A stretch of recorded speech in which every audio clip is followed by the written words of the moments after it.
E eu gostaria de entregar a você agora essa verdade, talvez a verdade mais incontestável que já existiu, e eu creio que talvez também seja uma das mais, comentadas e questionadas que essa terra já ouviu. Talvez isso seja o instrumento que gera mais alegria no coração de poucos, e gera um questionamento no coração de muitos. E a frase que eu queria dizer para você, talvez seja a frase que você clama por receber de uma pessoa, do marido, do seu filho, da sua filha, da sua esposa, do seu pai, da sua mãe, é: eu amo você. Eu quero dizer que essa é a frase que eu vou dizer: Deus ama você. Querido, você já teve a oportunidade, eu já fiz isso por várias vezes, parar num lugar quietinho. Às vezes, quando eu ia no monte, eu ficava horas assim em cima só destas palavras. E aí você não continha, começava um choro tão profundo e você era levado ao lugar desse amor do Pai. Sabe, quando nós vamos deixando ser tomado por esse ambiente de amor, do amor de Deus, a gente não se contém. E, querido, isso é algo assim, que não, a gente acostuma com as coisas que pega, com as coisas que toca. E isso não é algo para tocar, é algo para a gente, e também, não sei nem se é algo para sentir, mas é algo para você desfrutar. Não dá para você comprar isso, não dá para você dizer: ô Kelly, me dá aí um pouco, eu vou lá no teu consultório, faz uma consulta, injeta aí para mim uma injeção de amor de Deus. Não dá. E eu creio que isso é um desenvolvimento, é algo que a gente desenvolve através de relacionamento. Então isso é algo tão falado, talvez o que os crentes mais falam para as outras pessoas é: Deus ama você, Deus te ama. Mas será que todos nós realmente percebemos, nós damos conta, a nossa vida, nossas atitudes, nossas falas, nossa forma de relacionar, demonstram que nós nós temos e percebemos e admitimos esse amor? E Ele nos ama sim, querido, de forma espantosa, imensurável. Ele nos ama de forma incondicional. Porque você, querido, é a menina dos olhos de Deus. Não há nada na criação que Deus ama mais do que você. Nada, absolutamente nada. Eu fiz um PowerPoint, mandei para o Andrezinho. Não sei se rolou, você viu aí, amigão? Vai vendo, se der, Deus, senão fica. Então saiba, querido, que você é a maior alegria de Deus. Aqui na terra, nada é maior, nada produz mais alegria, não existe nada. Não existe ouro, prata, não existe pedra preciosa, não existe beleza natural, nem as 7 maravilhas do mundo, nada se compara à alegria que você produz no coração do Pai. É muito maior do que a alegria que qualquer pai natural pode dar a um filho. E essa, querido, é a expectativa dele sobre você. Que você aceite esse amor. Que eu aceite esse amor. Essa é a maior expectativa de Deus. Que eu receba o seu amor. A maior expectativa de qualquer pai aqui, que é a relação que fazemos com Deus, é: meu filho, que minha filha aceite o meu amor. Que ela aceite e corresponda ao meu amor. Então, querido, para mim isso é algo que identifica que eu sou um favorito de Deus. O Luciano sempre fala, né? Deus não tem favorito, mas se tiver tem que ser eu. Você, diga assim: eu sou um favorito de Deus. Não tem problema nenhum. Se todo mundo é favorito de Deus, está tudo certo. Porque você é exclusivo, Deus te fez exclusivo. Não existe ninguém, nunca existiu. Desde a criação da terra, nunca existirá alguém semelhante a você em todos os aspectos. Então você é um favorito. Você pode até estar pensando: eu? Nem pensar. Pastor, tem gente muito melhor do que eu para Deus amar. É verdade, querido, que muitos de nós imaginamos que aos olhos do Senhor, nós somos simplesmente mais um no meio da multidão. Somos simplesmente mais um. quando nós ministramos, hoje eu tive a oportunidade de queria ficar escondido, mas não deu, sobre paternidade. Essa é uma ministração que pega, né? Porque nós descobrimos que nós não somos mais um. Nós não somos.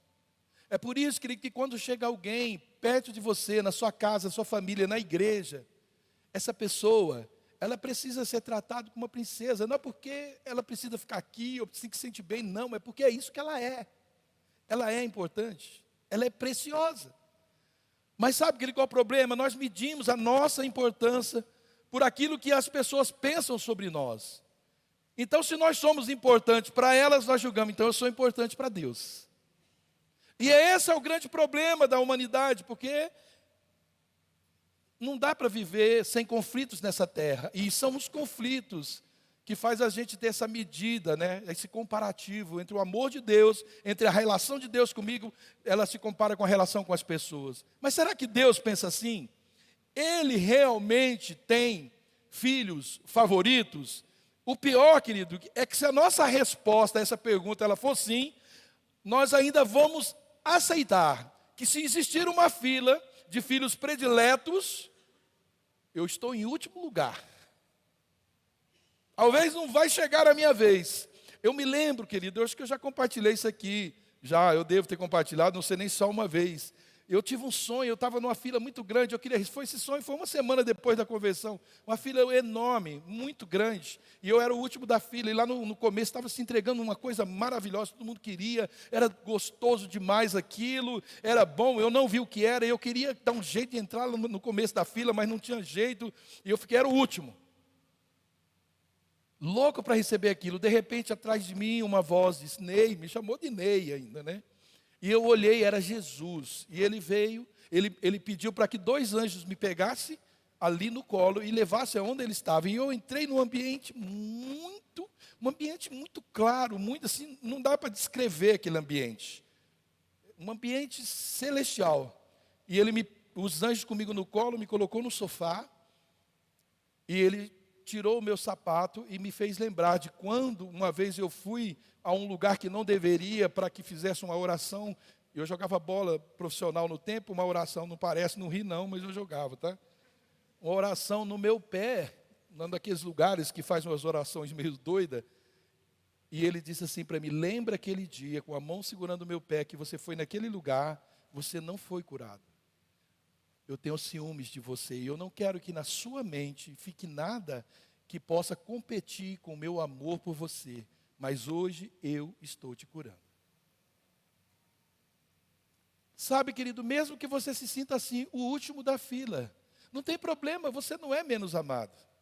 Talvez o último, ao que a Bíblia diz, será o primeiro. E quem sabe os primeiros serão os últimos, é isso que a palavra de Deus diz. Então, não ache que Deus te ame menos porque as coisas não estão bem, você está achando-se o último. Não, querido, não, você não é. Isso não é verdade mesmo, claro que não é verdade. Então, longe de qualquer comparação, né, com aquilo, né, que Deus fez por nós, mesmo nós sendo falhos, nós sabemos ser gratos e recompensar pessoas que às vezes fizeram algum favor, algum serviço para nós.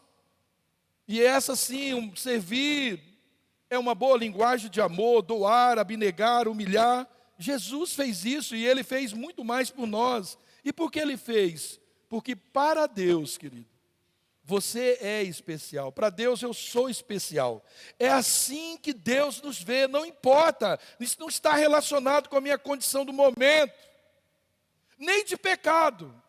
Deus vê o maior pecador como uma pessoa especial.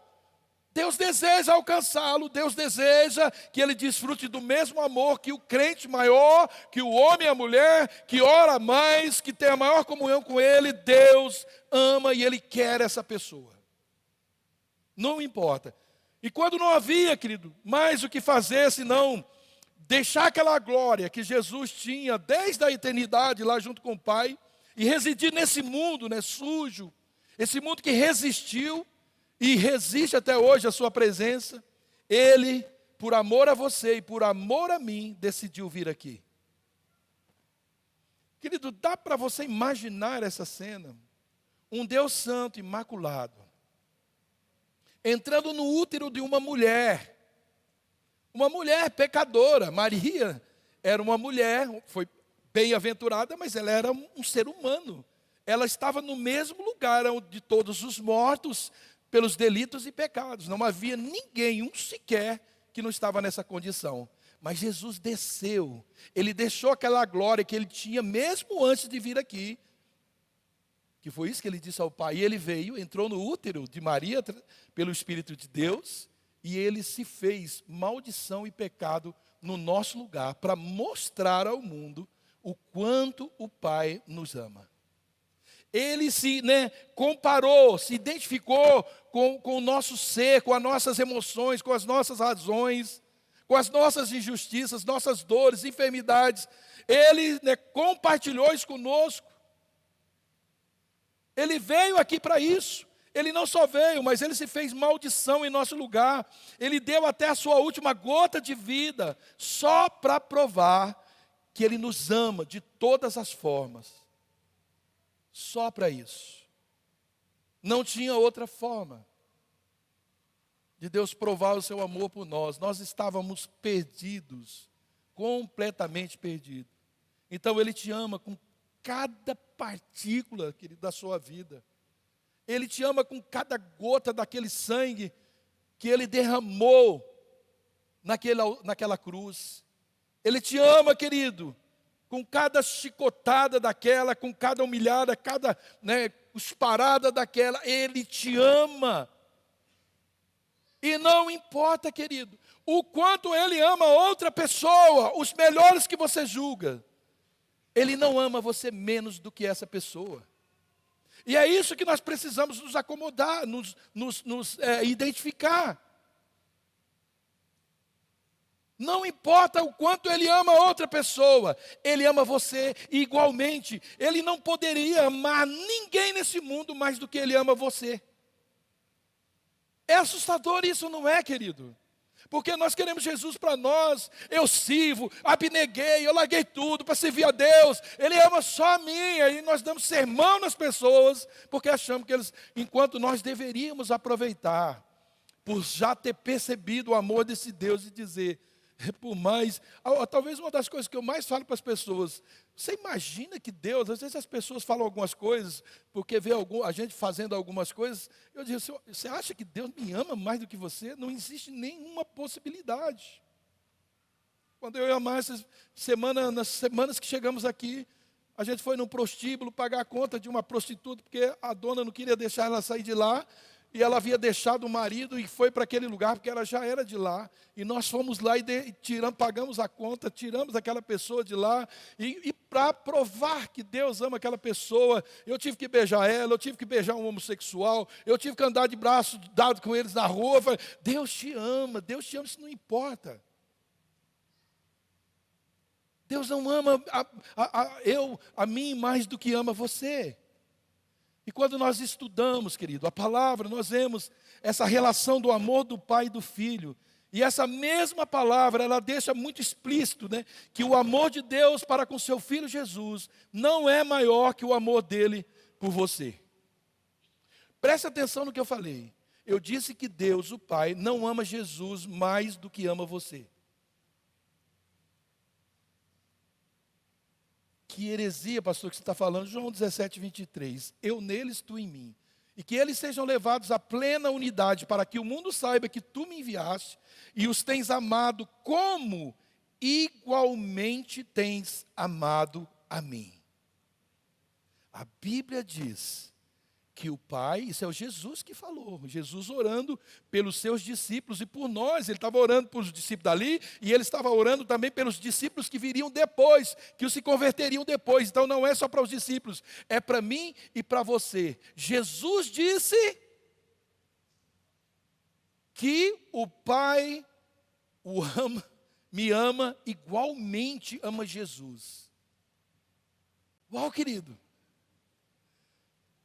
Você imagina um negócio desse, querido? Saber que Deus nos ama como Ele ama Jesus. Jesus, Ele é o unigênito, mas Ele é o primogênito. Ele é o primeiro dos outros irmãos que viria. Deus não ama seus filhos, Deus não ama um irmão mais do que o outro. Ele é o primeiro dos muitos que viriam depois. Você está indo depois de Jesus, mas Ele te ama tanto quanto ama Jesus. Foi Jesus que disse isso, queridos. E quando Ele orava ali para os seus discípulos, como disse, como é que nós podemos ignorar essa tão grande e poderosa verdade que Deus nos ama? E por aqui, querido, nós vemos muito claramente que o nosso maior problema, eu ouvi hoje a Melissa pregar aqui, não é a paternidade de Deus, mas é não saber ser filho de Deus. E é por isso que nós ignoramos o amor de Deus. Porque se temos um pai perfeito, aonde está o erro? No filho imperfeito. Por que nós não recebemos o amor? É porque o pai é imperfeito? Não, é porque nós não sabemos ser filhos. Não sabemos, nós não dominamos, nós temos problemas com isso, porque a nossa relação está ligada aqui na terra, nós estamos engrunhados aqui nessa terra, e nós nos relacionamos com Deus com base nos fatos terrenos. É por isso que a Bíblia diz, vamos olhar mais para o céu, vamos olhar mais para lá. É para lá que nós vamos conhecer essa verdade. Deus me ama, mas eu não creio como eu deveria. E isso é que me impede de ter intimidade com Deus, querido. Escute isso. Nós jamais, querido, vamos aceitar o amor de quem ou com quem nós não temos intimidade. A Márcia desfruta e eu desfruto de toda a intimidade do amor, todo aquilo dos benefícios, das glórias do amor, porque nós temos intimidade. O nosso problema é que nós não temos intimidade. E quando não se tem intimidade, como é que haverá troca de carinho, de carícias, de amor? Como haverá afeto, como haverá toque, como haverá, conversas quentes, profundas? Aonde não há amor, não pode haver intimidade. E é por isso que o Pai fez o que fez. Para quebrar aquele véu, para destruir aquela barreira que nos impedia de ter intimidade com Ele. Porque ao relacionar, o amor, ele vai se crescendo no relacionamento, até que ele se torna algo muito íntimo. Mas o que fazer então, Ney? O que fazer? No primeiro momento, querido, absorva esse amor. Creia. Absorva totalmente esse amor que foi selado pelo sangue do seu próprio Filho. Aceite esse amor simplesmente. Esse é o primeiro passo, não temos mais o que fazer, é aceitar. Deus me ama, é assim, é verdade, eu aceito o seu amor e eu vou desfrutar do seu amor. Não vou mais me apegar nas mazelas da vida, não vou mais me relacionar com o Senhor com base nas minhas situações, conquistas ou perda. Não, eu vou me relacionar sabendo, crendo, vivendo, absorvendo o seu amor para a minha vida. Eu quero o seu amor. Eu desejo o seu amor mais do que tudo. Eu quero desfrutar, eu quero viver assim. Querido, você imagina que o Cristo habita em você. Imagina um negócio desse. Deus dizendo que você é templo do Espírito Santo. Que Jesus habita em você quando você... Ele diz, eu bato no seu coração, eu bato na sua porta. Se você abrir, eu vou entrar, eu vou morar com você, eu vou cear com você. Eu vou te ajudar a conhecer o amor do Pai. Nós vamos mexer nessas mobílias, nós vamos limpar debaixo do tapete, é isso que as mulheres passaram aqui e os homens passaram na semana que vem. É uma varredura, é uma cura, é uma restauração para que percebam e dê o melhor lugar da vida para Jesus, porque só Ele pode nos levar a esse lugar do colo, esse lugar do amor, esse lugar de desfrutar do amor do Pai, de aceitar o amor do Pai sem barreira. De perder aquela relação que se tive um pai não muito bom, se tive circunstância não muito agradável. Não, eu acho que esse Deus não é bom, Deus não pode, se Ele permitiu isso na minha vida, como é que Ele pode me amar? Perder essa relação e simplesmente dizer, Pai, não me importa o que aconteceu até hoje, não importa o que vai acontecer, eu recebo e eu desejo e quero, aceito o seu amor na minha vida. Querido. Deus habita em você, Cristo habita. Então, aceite que Deus te ama tanto quanto ama o seu Filho Jesus. O que acontece, querido, é que nós esperamos que somente as coisas boas dessa vida aconteçam conosco. E não há nenhuma promessa em toda a Bíblia, não há nenhuma promessa dizendo que você sempre se sentirá amado. Nem que todas, né, as circunstâncias, elas vão sempre te mostrar que você, obviamente, é amado. Entendeu o que eu falei? Até Jesus se sentiu abandonado por causa das circunstâncias que ele encontrava. Lá em Mateus 27, 46, ele diz: Pai, por quê? Oh Deus, por que me desamparastes? Então Jesus, na sua humanidade, também sentiu o que você sente às vezes, mas ele não desistiu do propósito. Ele deu continuidade no propósito. Deus simplesmente, que ele promete que você é amado, independente das dificuldades. Nenhum sofrimento, nenhuma tragédia jamais vai separar você do amor de Deus. Olha o que diz Romanos 8:35. Quem nos separará do amor de Cristo? Separará do amor de Cristo? Será tribulação, ou angústia, ou perseguição, ou fome, ou nudez, ou perigo, ou espada? Como está escrito, por amor de ti, enfrentamos a morte todos os dias. Somos considerados como ovelhas destinadas ao matadouro. Mas em todas essas coisas, somos mais do que vencedores. Por meio daquele que nos amou, pois eu estou convencido que nem a morte, nem a vida, nem os anjos, nem os demônios, nem o presente, nem o futuro, nem quaisquer poderes, nem altura, nem profundidade, nem qualquer outra criatura será capaz de nos separar do amor de Deus que está em Cristo Jesus, nosso Senhor. Não tem onde você correr. Pode ir aonde você quiser. Pode se esconder aonde for. Deus te ama. Então é melhor aceitar.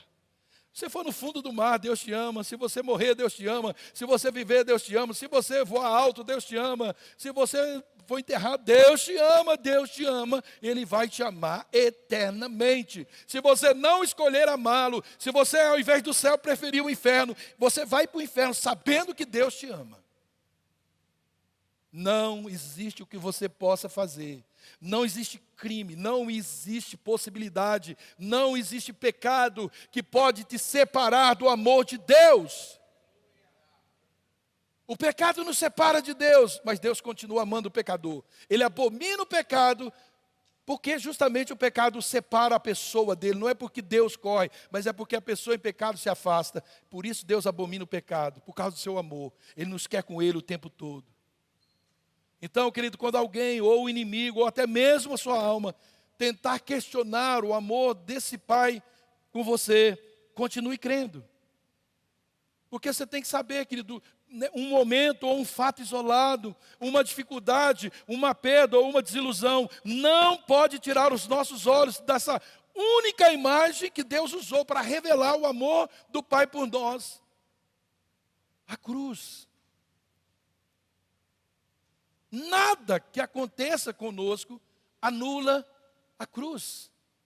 Então eu preciso olhar para a cruz me mostra que eu sou amado. Não podemos tirar os nossos olhos de lá, porque lá revela o amor do Pai. Ver o seu filho ali agoniando naquela cruz por mim e por você. Isaías 53:10 diz: contudo, foi da vontade do Senhor esmagá-lo e fazê-lo sofrer. E embora o Senhor faça da vida dele uma oferta pela culpa, ele verá a sua prole, prolongará os seus dias, e a vontade do Senhor prosperará em sua mão. Sabe por que o Pai agradou moê-lo? Porque aquilo que estava acontecendo prosperaria a sua vontade. Jesus sofreria para que não mais ele fosse o unigênito, mas o primogênito, o primeiro de muitos irmãos. O seu sacrifício trouxe amor para as pessoas, trouxe liberdade, trouxe libertação. 1 João 3:1, na parte A, diz que nisso nós conhecemos o amor do Pai. Deus, querido, Ele te ama tão intensamente, tão assombrosamente. E isso significa que você é mais importante para Ele do que você jamais poderia imaginar. Então, a nossa condição humana, limitada, e às vezes que é medida, né, pelo estado mortal em que o mundo se encontra, traz às vezes para nós muitas dificuldades para a gente crer nesse amor. A morte, querido, ela nunca foi, nunca seria ali um ambiente ideal para a gente enxergar um Deus de amor. Primeira coisa, quando se perde um filho, um pai, é que Deus me ama e me fazendo sofrer desse jeito. Porque nós não fazemos nenhuma relação entre morte e amor. Mas Deus é diferente, Ele diz até que se agrada com a morte do justo. Olha como é que a visão é totalmente diferente. Isso, né? Quando nós olhamos, querido, daqui, da terra, quando os nossos olhares estão aqui, porém, quando Deus olhou de lá para cá, Ele não viu outra coisa senão morte. E assim mesmo Ele nos amou.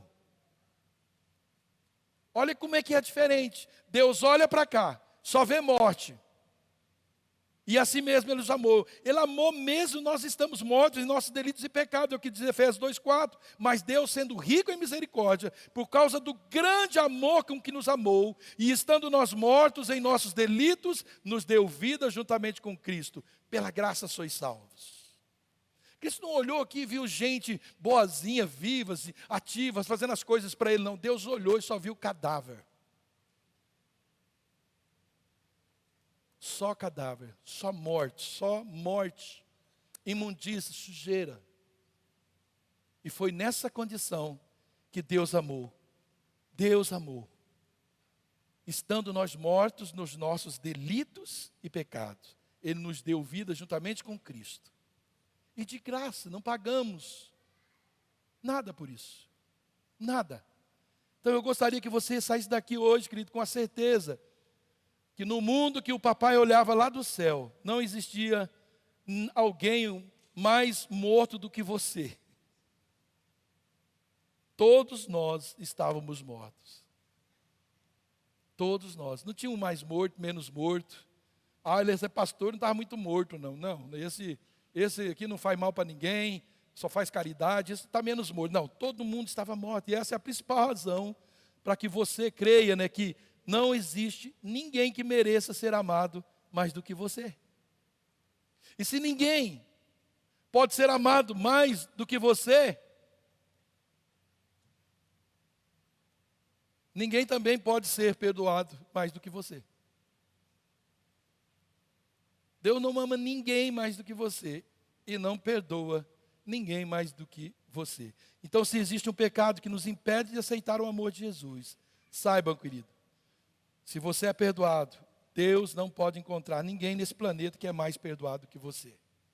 Porque é isso que nos impede. O meu pecado é tão grande que eu não acho que Deus me ama. Então, sem Cristo, nós estamos todos igualmente mortos em nossos pecados.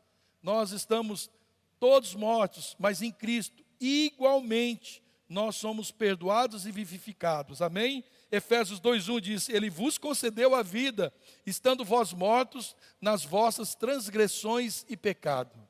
Foi nessa condição, vida só precisa para morto. Só morto ressuscita. Se aprendermos, querido, a simplicidade do amor de Deus e corrigir o nosso entendimento a respeito do seu amor, que é pela graça, ou seja, sem merecimento, vai ficar muito mais fácil da gente aceitar esse amor. Deus, Ele não nos ama porque nós merecemos. Ele nos ama mesmo sem merecer. Foi a obra sacrificial e remissora de Cristo ali naquela cruz. Ele desfez, querido, aquela distância, né, que havia ali entre nós e o nosso verdadeiro Pai. O pecado produziu isso. E é o pecado, como eu disse, que faz separação entre nós e Deus. Isaías 59:2 diz, são as vossas transgressões é que faz separação entre vocês e mim. Mas Jesus, Ele cancelou esse documento, que era um documento de propriedade maligna do inimigo, que constava de dívida entre nós por causa do pecado. Ele nos comprou para Ele. Está lá em Colossenses 2:3. Então Jesus cancelou esse documento que constava esses delitos, né, sobre a nossa vida. E Ele, né, o fez para abrir esse caminho para que nós pudéssemos conhecer o amor do Pai. Sabe, querido, as pessoas elas correm atrás disso. As pessoas correm atrás de amor, não é esse amor, né? Ele corre atrás de todo, amor érgos, amor ágape, amor, né, filéu. Ele corre atrás de todo amor. As pessoas querem ser amadas. Querem ser amadas.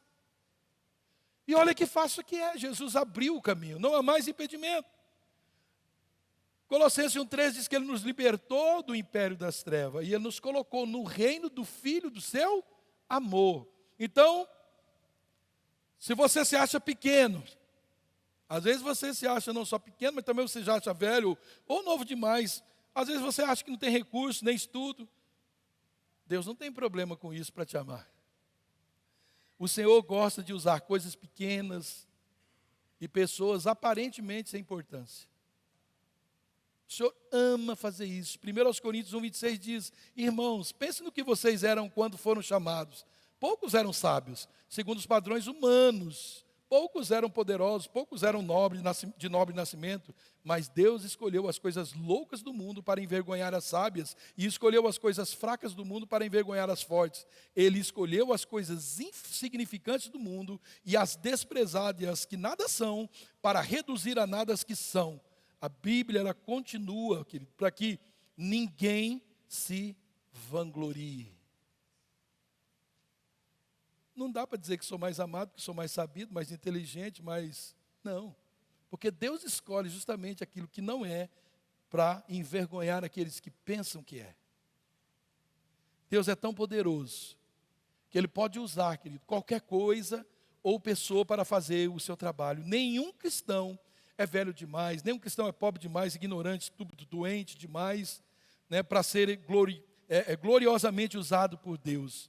E nós temos tantos exemplos de pessoas na Bíblia, né, que se acharam menos merecedores, que se acharam menos dignas, mais fracas, sem importância, sem valor.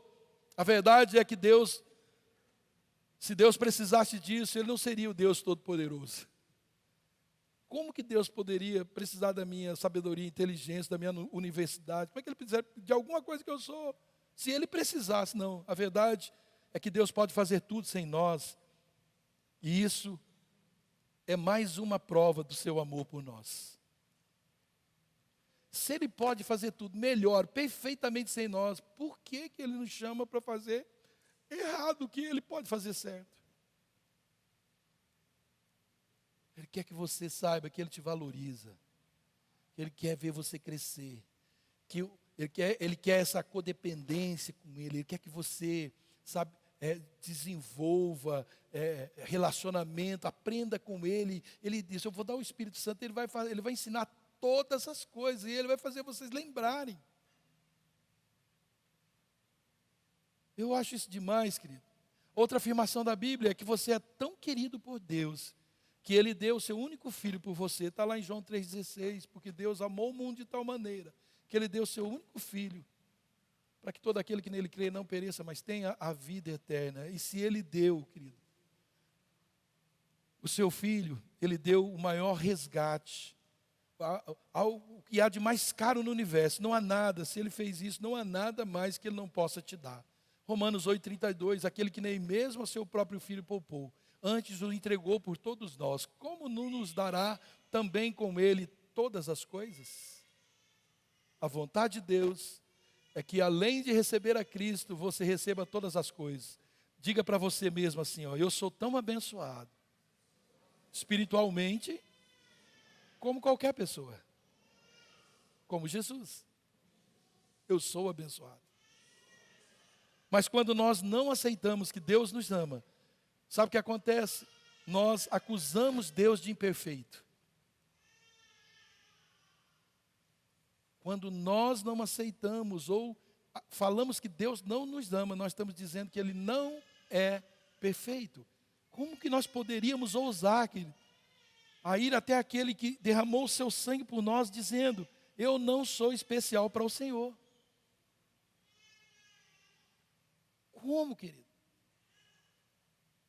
E isso significa ir até a cruz, onde eu merecia estar, olhar para o corpo de Jesus todo ferido, cheio de sangue, e acusá-lo de amar mais os outros do que a mim.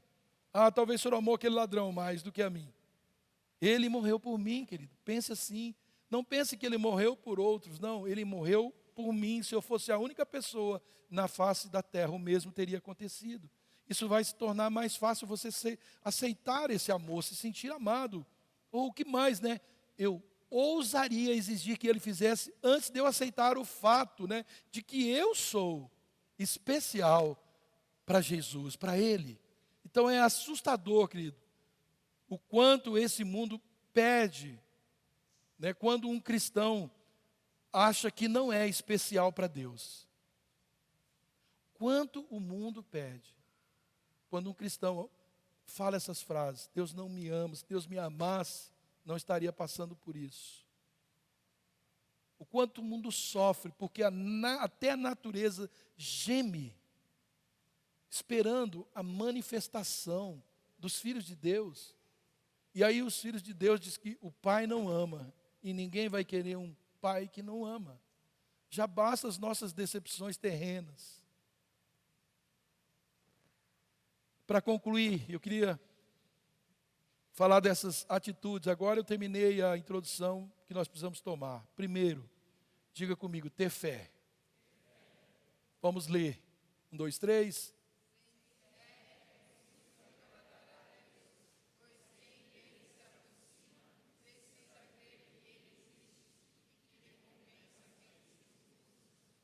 Quem gosta de recompensa? A recompensa é a forma de Deus dizer: venha, se aproxime de mim, eu tenho algo para te dar, um presente. Algumas versões dizem, ele é galardoador, presenteador. Aproxime de Deus, querido, sabendo que Ele é um Deus presenteador. 2, conhecer a verdade. 2, 3.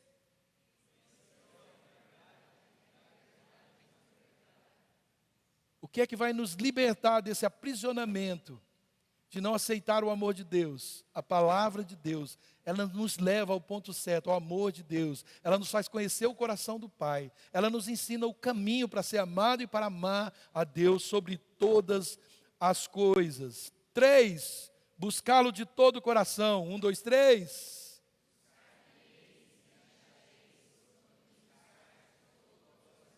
Como é que você busca Deus? Como Jacó, não saio daqui. Não te deixo ir enquanto não me abençoar. E o Senhor tem que mudar a minha situação, minha identidade. O Senhor tem que mudar o meu nome. Me curar. Todo o coração, toda a sua alma. 4, ser servos. 1, 2, 3.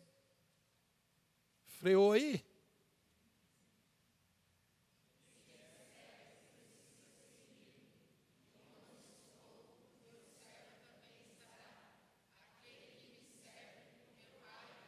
Quem gosta de ser honrado por Deus, siga Cristo e sirva Cristo.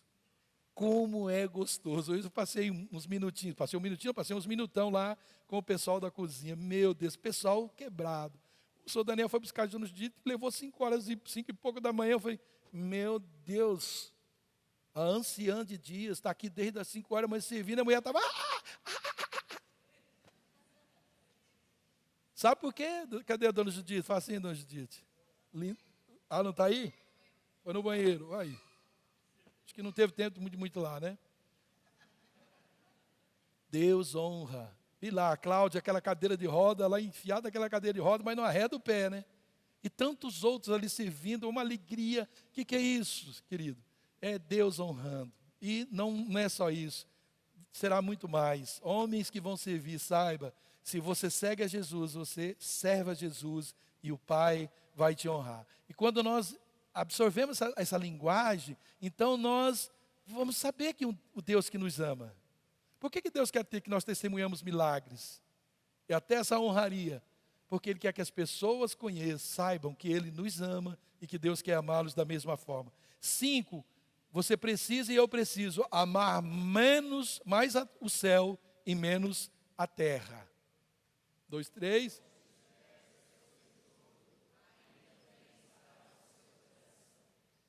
Então, querido, menos terra e mais céu. Porque você vai se encontrar aonde você achar o seu tesouro. Então, querido, eu queria concluir, se você está precisando de um milagre nessa área, Ele está aqui para realizá-lo, mas não resista ao amor desse Pai tão grande e misericordioso. Comece pedindo perdão por ter negado, talvez até hoje, o seu amor, por ter dito tantas vezes, se Deus me amasse, ou Deus não me ama. Comecemos admitindo que nós estamos vivendo no pecado e não nos vendo como Deus nos vê. Nós precisamos, querido, detestar esse pecado na nossa vida. É a única maneira da gente ser liberto.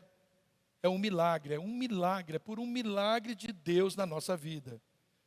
Pense, querido, que a eternidade de muitas pessoas poderia depender de compreendermos essa verdade e viver essa verdade. O Senhor quer que você seja, querido, uma força poderosa no seu reino. A melhor forma de rejeitar pensamentos errados, distorcidos, é prender-se ao pensamento oposto. Então, uma afirmação de que você sabe ser verdadeira por estar na palavra de Deus. Ele te ama é uma delas, amém? Deus ama você com todas as suas forças, com toda a intensidade. Então, segure, afirme-se nessa verdade com toda a sua força. Humilhe o inimigo, querido, e faça uma grande festa de louvor todos os dias na sua vida, amém? Exaltando esse fato, de que a verdade, ou seja, essa realidade, é exatamente o oposto, de toda mentira, o oposto de toda mentira que tenta invadir a nossa mente. E isso vai fazer com que brilhe, a luz de Cristo na sua vida. Nada melhor, querido, para que as pessoas notem uma diferença. O mundo está desabando. Estão falando que vão mexer em tudo na sua vida, na sua aposentadoria, está falando que vão mexer no seu imposto de renda, está falando que vão mexer no seu INSS, está falando que vão mexer no seu fundo de garantia. E você está lá, eu te louvarei, Senhor, de todo o meu coração. Eu te louvarei, Senhor, de todo o meu coração. Na presença, a ti cantarei louvor.